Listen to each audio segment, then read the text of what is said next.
ating simula ng umaga ng mga balitang dapat nating malaman sa 774 Balita Ngayon. 774 Balita Ngayon. 30 minutong pag-uulat ng mga impormasyon at mga pangyayari sa loob at labas ng bansa. 774 Balita Ngayon. Kasama ang buong pwersa ng 774 News Team. 774 Balita Ngayon. Sa himpilang pinagkakatiwalaan sa balita at serbisyo publiko. DWWW 774, your ultimate news and music radio. At ngayon, narito ang inyong mga tagapagbalita. 774 Balita Ngayon.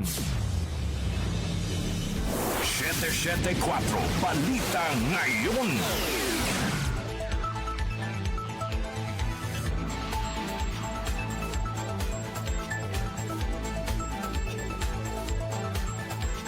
Magandang umaga, Luzon, Visayas at Mindanao. Ngayon po'y araw ng Lunes, February 2, 2026. Narito na ang 774 Balita Ngayon. 774 Balita Ngayon.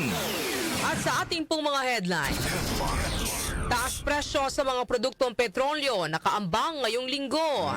Presyo ng LPG tumaas. Asawa ng pinatay na policewoman nasa kustudiya na ng mga otoridad. DPWH Secretary Vince Dizon nagsagawa ng pangalawang inspeksyon sa Maharlika Highway sa Albay. Kanihim, pinamamadali na rin ang konstruksyon ng Bicol Regional Hospital. Bilang naman ang nasawi sa lububog na Roro sa Basilan, umakyat na sa 40. Border surveillance patuloy na isinasagawa ng DOH upang maiwasan ang pagpasok ng Nipah virus sa bansa. Inflation rate sa buwan naman ng Enero maaring umabot sa 1.4 hanggang 2.2% ayon sa BSP. Metro News, dump truck driver at rider ng motorsiklo na hindi nagbigay daan sa truck ng bumbero, pinagpapaliwanag ng LTO. Sa ating balitang SNT Artificial Intelligence, nakakatulong sa mga doktor na maispatan ang breast cancer sa mga medical scan. Lifestyle News, sa Virgin Islands sa Bohol, muli nang bubuksan sa publiko ngayong araw. At sa atin naman po music trivia, taong 1974 nang manguna sa UK ang album ng Carpenters. Ano-anong kanta ang kabilang dito? Alamin! Balitang kakaiba naman, kauna-unahang oral care robot na makakatulong upang mapagaan ang pagisipilyo na imbento sa Japan. Ang ating pong oras, 6:41 ng umaga. Kami po ang inyong tagapagbalita, Darlene Olanyo. At ako naman, si Albert Antibo. Narito naman ang detalye ng mga balita. 774 Balita Ngayon. Panibagong taas presyo sa mga produktong petrolyo ang nakaambas sa mga motorista ngayong linggo. Sa pagtayo ng mga taga-industriya ng langis, nakasaad na maaaring tumaas ng 1 peso and 40 centavos hanggang 1 peso and 60 centavos ang presyo ng kada litro ng diesel. Posible namang magpatupad ng 60 centavos hanggang 80 centavos na aumento sa presyo ng kada litro ng gasolina. Ang kerosene naman ay may nakaambang 90 centavos hanggang 1 peso and 10 centavos na taas presyo. Itinuturong dahilan ng panibagong oil price hike ngayong linggo ang geopolitical conflict, partikular ang ipinataw na sanksyon ng Estados Unidos sa Iran, gayon din ang limitadong output ng nasirang oil fields sa Kazakhstan at ang nararanasang winter storm sa Amerika. Samantala, nagpatupad naman kahapon, February 1, ng 1 peso and 50 centavos sa taas presyo sa kada litro ng liquefied petroleum gas o LPG ang mga kumpanya ng langis. Nangangahulugan nito na tataas ng 16 pesos and 50 centavos ang presyo ng 11 kilogram na tangke ng LPG. Ang aumento ay bunsod ng pagtaas ng pandaigdigang presyo ng LPG, bunsod ng lamig at winter storm na nararanasan sa ibang bansa na sinabayan pa ng bahagyang pagtaas ng halaga ng dolyar. 774 Balita Ngayon. Samantala po naman, nasa kustudiya na ng Quezon City Police District of QCPD si Police Senior Master Sergeant John Molinido na asawa ni Police Senior Master Sergeant Diane Marie Molinido at ama ng 8 taong gulang na si John Ismael na kapwa natagpuang wala ng buhay. Ayon sa QCPD, si Molinido ay itinuturing na person of interest at kasalukuyang iniimbestigahan sa pagkamatay ng babaeng pulis. Ito ay makaraang sabihin ng babaeng car agent na ang mismong mister ang pumatay sa kanyang asawa at sariling anak. 3 suspect ang nauna ng pinangalanan ng mga otoridad na may kinalaman sa pagpatay sa babaeng pulis at ang anak nito. Ito ay sina Pia Katrina Panganiban, 29 anyos, car agent. Asawa nitong si Christian Suarez Panganiban, 44 anyos, dismissed na miyembro ng PNP, at Hill Valdemoro D, 41 anyos. Kahapon isinalang ang mga ito sa inquest proceedings. Mababatid na noong January 24, natagpuan ng bangkay ng babaeng pulis na may tama ng baril sa ulo sa creek po ng Pulilan, Bulacan. Makalipas naman ng 5 araw, natagpuan ang bangkay ng anak nitong si John Ismael sa taniman ng kalamansi sa Victoria, Tarlac.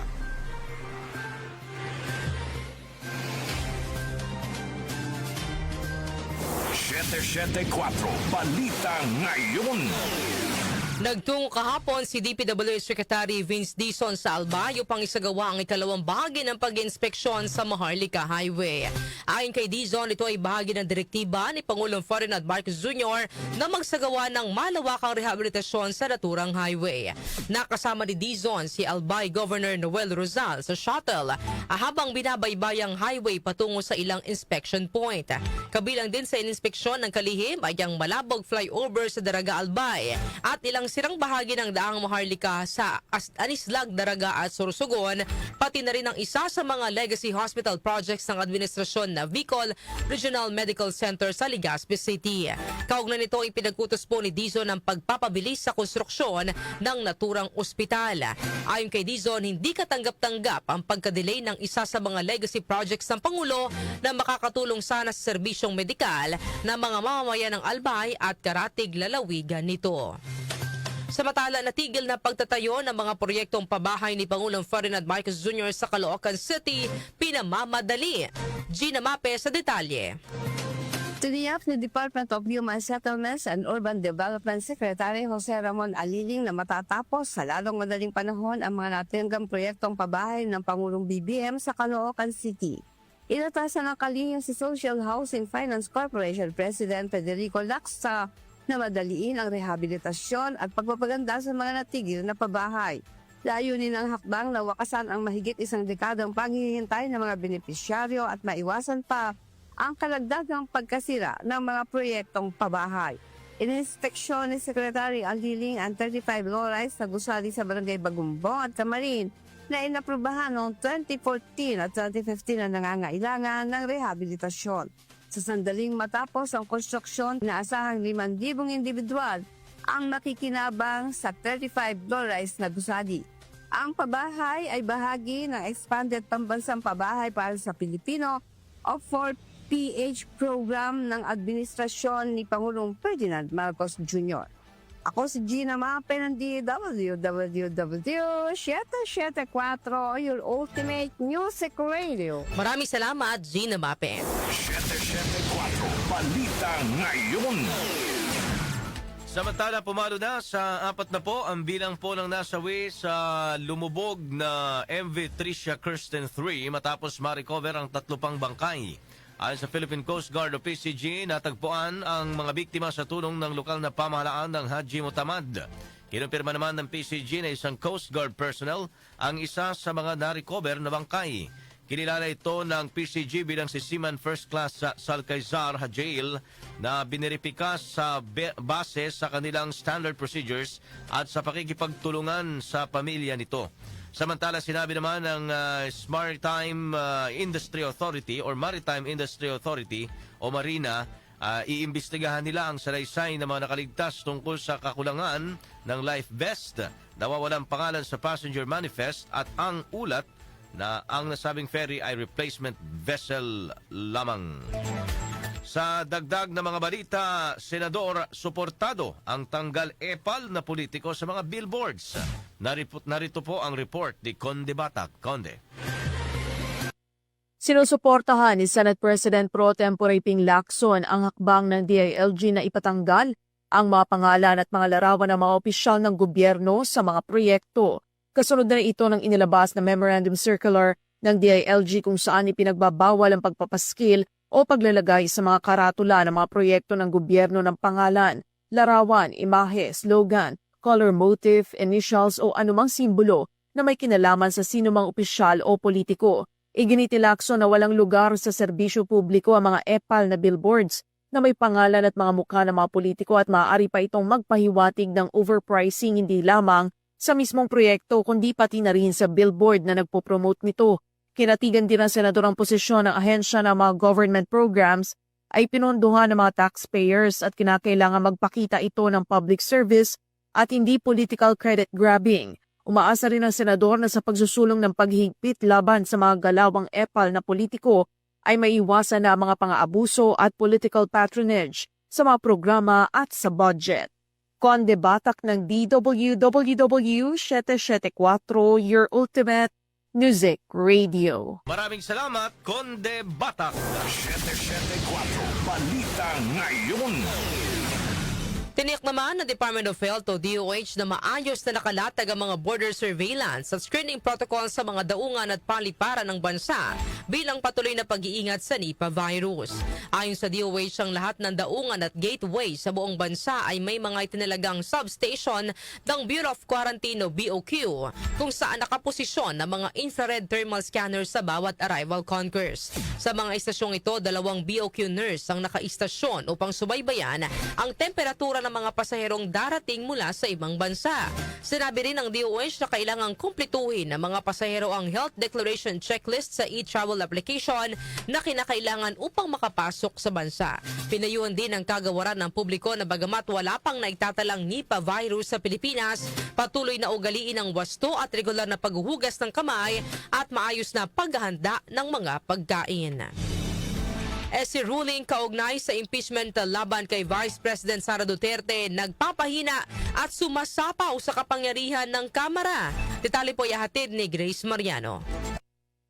Nakakabahala para kay House Deputy Minority Leader at mamamayang Liberal Party List Representative Leila de Lima ang pagpapatibay ng Supreme Court sa una nitong deklarasyon na unconstitutional ang Articles of Impeachment laban kay Vice President Sara Duterte. Para kay De Lima, pinapahina ng nabanggit na desisyon ng kataas-taasang hukuman ang kapangyarihan at kalayaan sa pagpapasya ng House of Representatives. Ayon kay De Lima, tulad sa naunang desisyon ay may paglihis ang Korte Suprema sa letra at diwang nasa saligang batas, ukol sa pantay at magkahiwalay na kapangyarihan ng hudikatura at lehislatura. Babala ni De Lima, delikado itong maging batayan sa hinaharap dahil tila sinapawan ng Supreme Court ang proseso ng impeachment na ibinigay ng konstitusyon sa Kongreso. While it basically rests on technicalities, the resolution denying the motion for reconsideration appears to be a derogation of the House's constitutional powers and prerogatives. Ang nagkapareho dun sa main decision or original decision at sa resolution ngayon at nakakabahala pa rin, tulad sa naunang desisyon, may paglihis ang Korte Suprema sa letra at diwang nasa saligang batas ukol sa pantay at magkahiwalay na kapangyarihan ng hudikatura at lehislatura. Una rito ay binigyan din ni De Lima na hindi inaabsuelto ng SC ruling si VP Sara kaya pwedeng magsampa muli ng impeachment case laban sa kanya kahit sa kaparehong grounds. Ito si Grace Mariano para sa DWWW 774. Your ultimate music radio. Maraming salamat, Grace Mariano. 774 Balita Ngayon. 1 minuto bago alas 7 ng umaga sa pagpapatuloy ng ating balitaan, posible na bang umabot sa 1.4% hanggang 2.2% ang inflation rate sa bansa para sa buwan ng Enero 2026? Ayon sa Bangko Sentral ng Pilipinas o BSP, nakaapekto sa inflation rate noong Enero ang pagtaas ng domestic fuel costs. Annual adjustments sa excise taxes para sa alcohol at tobacco, mas mataas din na singil sa tubig at toll, pati na rin ang pagbaba ng halaga ng piso. Maaari namang makatulong sa inflation rate ang mababang singil sa kuryente at pagpapatatag ng mga presyo ng gulay upang mapanatiling kontrolado ang presyo ng mga ito. Aktivistang si Chantal Anicoche nakabalik na sa Amerika. Angel Garcia sa detalye. Kinumpirma ng National Task Force on Local Communist Armed Conflict na nakaalista ng bansa si Chantal Anicoche matapos na maglabas ang Bureau of Immigration ng order to leave. Ayon sa NTF-ELCAC, sumailalim muna si Anicoche sa medical treatment sa 2nd Infantry Battalion Hospital matapos siyang masagip noong January 1 sa enkwentro sa pagitan ng militar at ng New People's Army sa Occidental Mindoro. Sa isinagawang debriefing, inamin ni Anicoche ang kanyang presensya sa isang kampo ng NPA na mangyari ang enkwentro. Gayon din ang kanyang pakikilahok sa ilang organisasyon sa ibang bansa na sinasabing may koneksyon sa International Support Network ng Communist Party of the Philippines.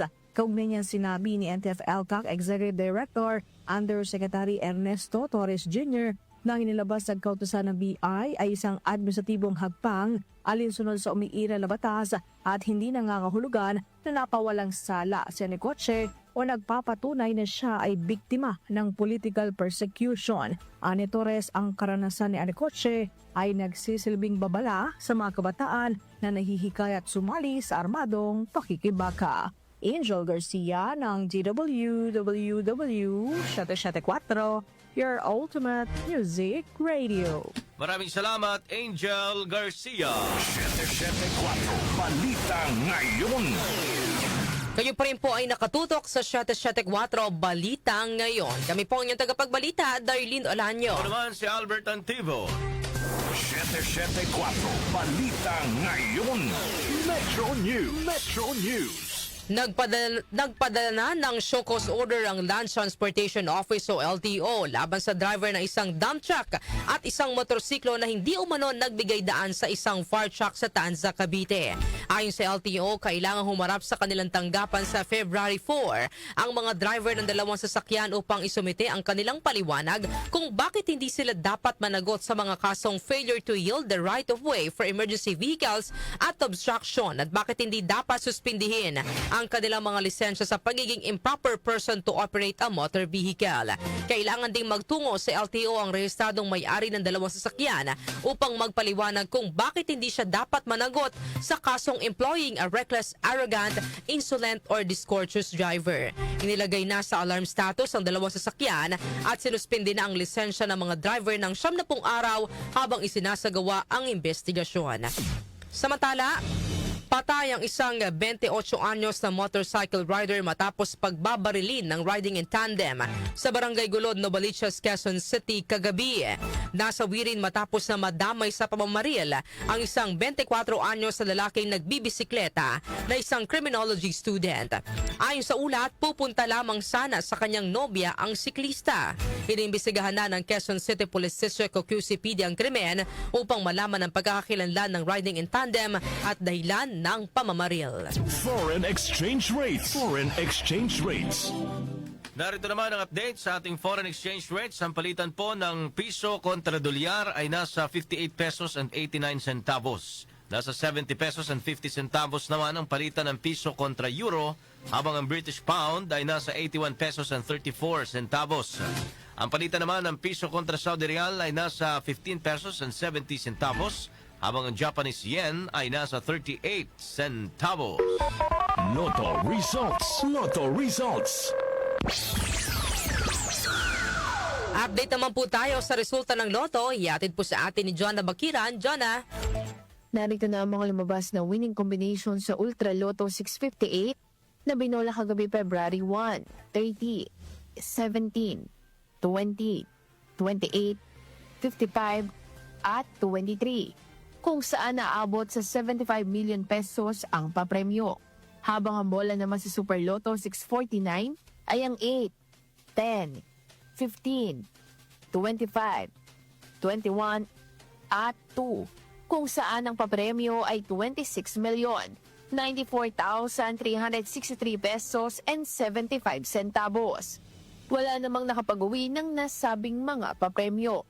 Ako po si Jonah Bakiran na nagsasabing huwag lang umasa sa bola, tumaya sa buhay para maka-jackpot ka ng tagumpay. Maraming salamat, John Abakiran. Science and Technology. Science and Technology. Sa atin naman balitang S&T, Artificial Intelligence, makakatulong sa mga doktor na maispatan ang breast cancer sa mga medical scan. Yan po ang detalye or balita na ihahatid sa atin ni Rose May Miranda, RM. Tinutulungan ng Artificial Intelligence o AI ang mga doktor na makita ang higit pang mga kaso ng breast cancer sa pamamagitan ng pagbasa sa routine scan.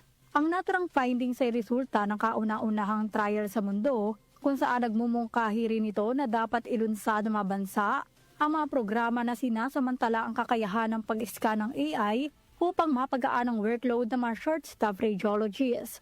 Bago pa man ang paglabas ng ChatGPT noong 2022 na nagpataas ng pandaigdigang kamalayan hinggil sa AI, isinasailalim na sa testing ng mga siyentipiko ang kapasidad ng naturang teknolohiya sa pagbasa ng mga medical scan. Ngunit sa bagong pag-aaral na inilimbag sa The Lancet Medical Journal, nagmamarka ang una na kumpletong randomized controlled trial, ang gold standard para sa gantong uri ng pananaliksik na sumusuri sa breast cancer screening na suportado ng AI. Ang trial ay nilahukan ng mahigit 100,000 kababaihan na nakatanggap ng routine breast cancer scan sa buong Sweden noong 2021 at 2022. Random silang pinaghiwalay sa dalawang grupo kung saan ang ilan ay nasa single radiologist na inaasistihan ng isang AI system para suriin ang mga scan, habang ang iba naman ay nasa standard European method na nangangailangan ng dalawang radiologist para basahin ang routine scan. Napag-alaman dito na 9% higit sa mga kaso ng breast cancer ang natukoy sa AI group kumpara sa control group. Sa sumunod na 2 taon, ang mga nasa AI group ay nagkaroon din na 12% mas mababang rate ng pagiging diagnosed na may cancer sa pagitan ng mga routine scan na kilala bilang mga interval cancer at maaaring maging partikular na mapanganib.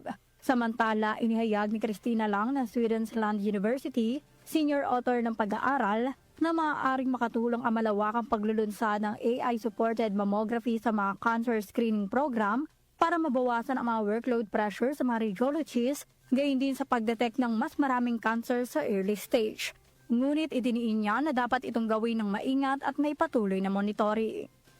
Manatiling may kaalaman sa agama teknolohiya sa gitna ng pagiging moderno ng ating mundo. Ako si Rose May Miranda, ng DWWW 774, Ultimate Music Radio. Maraming salamat, Rose May Miranda. Lifestyle News. Lifestyle News. Sa atin naman pong lifestyle news, Virgin Islands sa Bohol muli nang bubuksan sa publiko ngayong araw. Detalye po ihahatid ni Mika Fajardo. Inihayag ng lokal na pamahalaan ng Bohol na muli nang bubuksan sa publiko ngayong araw ang Puntod Island o Virgin Island na kilala sa puting buhangin nito at malakristal at mababaw na tubig. Kasabay ng muling pagbubukas ito sa publiko, magpapatupad din ng lokal na pamahalaan ng ilang paghihigpit upang mapangalagaan ang lugar. Magbubukas ang sandbar mula alas 6 ng umaga hanggang alas 6 ng gabi at paisa-isang papapasukin ng mga tourist group na maaaring tumagal sa loob ng 2 oras. Magpapatupad din ng one entry, one exit scheme sa isla. May mga temporary floating pontoon din na inilagay upang pangasiwaan ang daloy ng mga bisita papasok at palabas ng sandbar. Paihintulutan din ang pagsisid sa isla na may entrance fee na 30 pesos para sa mga lokal na turista at 100 pesos para sa mga dayuhan. Ang mga bagong idinagdag na patakaran ay pinakilala upang matiyak ang sustainable reopening ng isla. Nangyari ito halos 2 taon matapos itong pansamantalang isara noong September 2024 para sa rehabilitasyon, kasunod ng viral video ng isang lalaking naninira ng isang coral reef na nakuhaan ng isang vlog. Ako po si Mika Fajardo ng DWWW 774, your ultimate music radio. Maraming salamat, Mika Fajardo. Music Trivia. Music Trivia. Sa atin naman pong music trivia, taong 1974 nang manguna sa UK ang album ng The Carpenters. Ano-anong kanta ang kabilang dito? Alamin natin sa music trivia ni Kenny Gacosta. Kenny. Blessed Monday morning, narito na ang hatid ko sa inyong music trivia. Ngayong petsa na ito, February 2 taong 1974, nanguna sa UK album chart ang The Singles 1969-73 ng American pop rock duo na The Carpenters. Ang The Singles 1969-73 ay nirecord sa pagitan ng 1969 hanggang 1973 na nirelease naman noong November 9, 1973 sa ilalim ng A&M Records. Bahagi ng nasabing album ang mga hit songs na Top of the World at ang re-recorded na Ticket to Ride. Maliban dito, ilan pa sa makasama rin sa album ang Superstar, Rainy Days and Mondays, Goodbye to Love, For All We Know, We've Only Just Begun at Yesterday Once More. Ayon kay Richard Carpenter, tinawag niyang The Singles 1969-73 ang album dahil ayaw niyang bigyan ito ng titulo na Greatest Hits dahil tila overused na ito. Dahil sa tagumpay ng The Singles 1969-73 album ng The Carpenters, ito ang kinilala bilang best-selling album noong 1970s. At yan, hatid ko sa inyong music trivia. Ako po si Kenny Acosta ng DWWW 774, your ultimate music radio. Maraming salamat, Kenny Acosta. Halos lahat ng kanta ng ng Carpenters parang favorite ko. Oo nga, ang gaganda nga naman ang kanta ng Carpenters. Lalo na pag Lunes tas umuulan. Oo.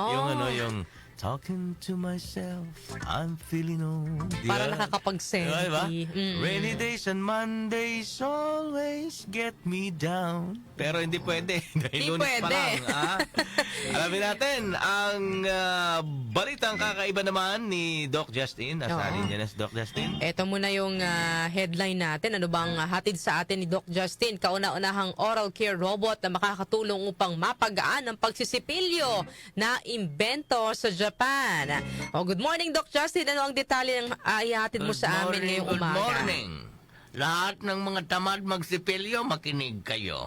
Good news ito para Correct. sa inyo. Tinulungan ko kayo ng Japan Tama. para mag-alaga ng mga ngipin nyo dyan. Okay. Saan tayo? Ipanakilala ng mga scientists sa Japan ang kauna-unahang oral care robot, no? Sa buong mundo na kaya magsipilyo ng mga ngipin ng isang tao nang walang kahirap-hirap at hindi na kailangang gamitan ng kamay. Tinawag ng Waseda University Robotics Laboratory ang high-tech na device na ito na GN na gumagana sa pamamagitan lamang ng pagkagat sa mouthpiece. Parang nakakatamad naman to lalo, no? Kaganon ka lang. Kung saan kusa nang aandar ang maliit ngunit powerful na brush nito na gumagalaw pataas, pababat, pakaliwat, pakanan. Parang spaghetti. Pagiting pataas, pataas ang pataas, pababa ng pababa. Upang sabay na linisin ang magkabilang panig ng ngipin sa loob lamang ng 1 minuto, darling. Ayon sa mga scientists, original na dinisenyo ang robot nito upang tulungan sa pagsisipilyo ang tang. Maganda naman pala ang kuha nito, no? Hindi para ito para sa mga tinatamad. Talagang para doon, darling. Kasi may, di ba, may mga PWD walang kamay. Limitado ang kakayahan nila sa pagkilos, ngunit naging patok din ito sa mga ordinaryong tao. Ang GN robot ay may bigat na 220 grams at nagtatampok ng 4 na operating modules tulad ng Easy, Careful, Special Care, Children upang umakma sa pangangailangan ng iba't ibang gumagamit nito. Sa ngayon, nasa crowdfunding stage pa ang produkto, ngunit maaari na itong mabili sa discounted price na mahigit 31,000 yen o mahigit 11,000 pesos. Kung ganito kamahal, Doc Justin, anong gusto mo? Baka oras-oras na lang ako magkuhan. Katamarin ka pa ba mag-toothbrush kung ganito kamahal yung presyo? Huwag tayong tamarin na magsipilyo. Tama. Dahil unang-una, yan po ay, sabi nga nila, magsipilyo ka kung gusto mong mabuhay ang iba. Hindi, yung para sa ano yan?